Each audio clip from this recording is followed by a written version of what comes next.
with all concerned. Some ships destined for India have been able to cross through the Straits of Hormuz.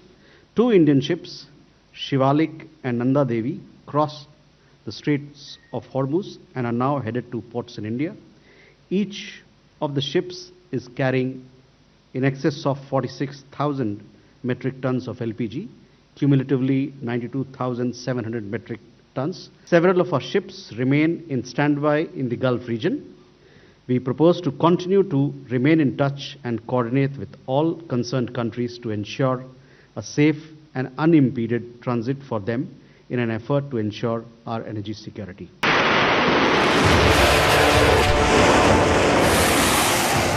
একদিকে আমেরিকার operation epic Fury আর ইসরায়েলের operation Lions road, অন্যদিকে ইরানের operation true প্রমিসকে 15তম দিনেও চরমে সংঘাত, হামলা পাল্টা হামলায় রক্তাক্ত পশ্চিম এশিয়া। শনিবার ভিডিও প্রকাশ করে আমেরিকার সামরিক বাহিনীর সেন্ট্রাল কমান্ডের তরফে দাবি করা হয়েছে এদিন ভোরে ইরানের খার্ক দ্বীপে 90টিরও বেশি জায়গায় হামলা চালানো হয়েছে। ইরানের সরকারি সংবাদ মাধ্যম ফার্স নিউজ সূত্রে খবর, খার্ক দ্বীপে অন্তত 15টি বিস্ফোরণ হয়েছে। আমেরিকার প্রেসিডেন্ট ডোনাল্ড ট্রাম্পও সমাজ মাধ্যমে লিখেছেন, আমার নির্দেশে আমেরিকা সেন্ট্রাল কমান্ড বাহিনী পশ্চিম এশিয়ার ইতিহাসে সবচেয়ে শক্তিশালী বোমা হামলা চালিয়েছে। খার্ক দ্বীপে সামরিক ঘাঁটিগুলি সম্পূর্ণ ধ্বংস হয়েছে।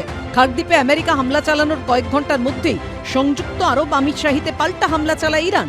সংবাদ সংস্থা সূত্রে খবর, উপকূলীয় শহর ফুজেইরায় তৈলভাণ্ডার লক্ষ্য করে ড্রোন হামলা চালিয়েছে ইরান। খার্ক দ্বীপের অবস্থান হরমুজ প্রণালী থেকে 483 কিলোমিটার উত্তর পশ্চিমে, মূল ভূখণ্ড থেকে 26 কিলোমিটার দূরে হলেও ইরানের কাছে খুবই গুরুত্বপূর্ণ এই দ্বীপ, কারণ ইরানের মোট অপরিশোধিত তেলের প্রায় 90% রফতানির আগে পাইপলাইনের মাধ্যমে প্রথমেই দ্বীপে আসে, সেখান থেকে তারপরে সেগুলো তোলা হয় জাহাজে।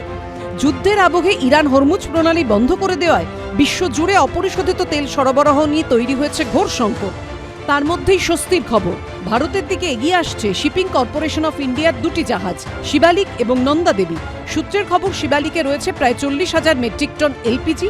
প্রচুর পরিমাণে এলপিজি ও তেল রয়েছে নন্দা দেবীতে। কেন্দ্রীয় সরকার সূত্রে খবর, হরমুজ প্রণালীর দুই প্রান্তে এখনও আটকে রয়েছে ভারতের 22টি পণ্য বোঝাই জাহাজ।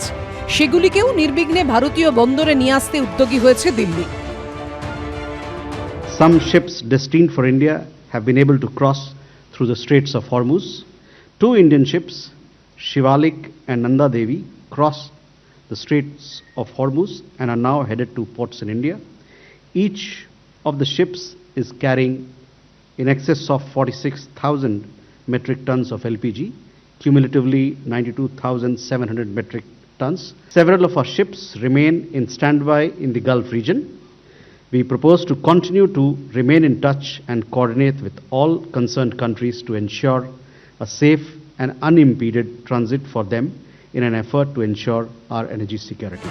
জাহাজ মন্ত্রক সূত্রে খবর, আটকে থাকা 22টি জাহাজের মধ্যে 4টিতে জ্বালানি তেল রয়েছে, এছাড়া 6টিতে রয়েছে এলপিজি এবং 1টিতে রয়েছে এলএনজি।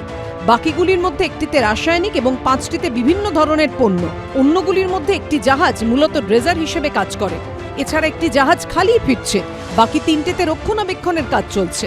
অন্যদিকে ইরানি সংবাদ মাধ্যমের দাবি, হরমুজ প্রণালী দিয়ে 2টি তেলের ট্যাঙ্কারের নিরাপদ যাতায়াত নিশ্চিত করার বিনিময়ে ভারত 3টি ইরানি তেলের ট্যাঙ্কারকে মুক্তি দিয়েছে। গত মাসে মুম্বাইয়ের অদূরে আরব সাগরে ভারতীয় কোস্টগার্ড এই 3টি ট্যাঙ্কারকে আটক করেছিল। তাদের বিরুদ্ধে অবৈধভাবে তেল পাচারের অভিযোগ আনা হয়। সূত্রের খবর, এদিনের আমেরিকার হামলায় ইরানি দ্বীপের তেলের ভাণ্ডারের কোনো ক্ষতি হয়নি। সেই কথা উল্লেখ করে ট্রাম্প লিখেছেন, এখনও সেখানকার তেলের ঘাঁটিগুলিকে নিশ্চিহ্ন করার সিদ্ধান্ত নিইনি, তবে যদি ইরান বা অন্য কেউ হরমুজ প্রণালীতে স্বাধীনভাবে জাহাজ চলাচলে বাধা দেয়, সিদ্ধান্ত পাল্টে ফেলব। পাশাপাশি আমেরিকার প্রেসিডেন্টের হুমকি, ইরান হরমুজ প্রণালী বন্ধ করায় যেসব দেশ ক্ষতিগ্রস্ত হচ্ছে তারা হরমুজ প্রণালী খুলে দিতে আমেরিকার সঙ্গে যুদ্ধজাহাজ পাঠাবে। এবিপি আনন্দ। এবিপি আনন্দ, এগিয়ে থাকে, এগিয়ে রাখে।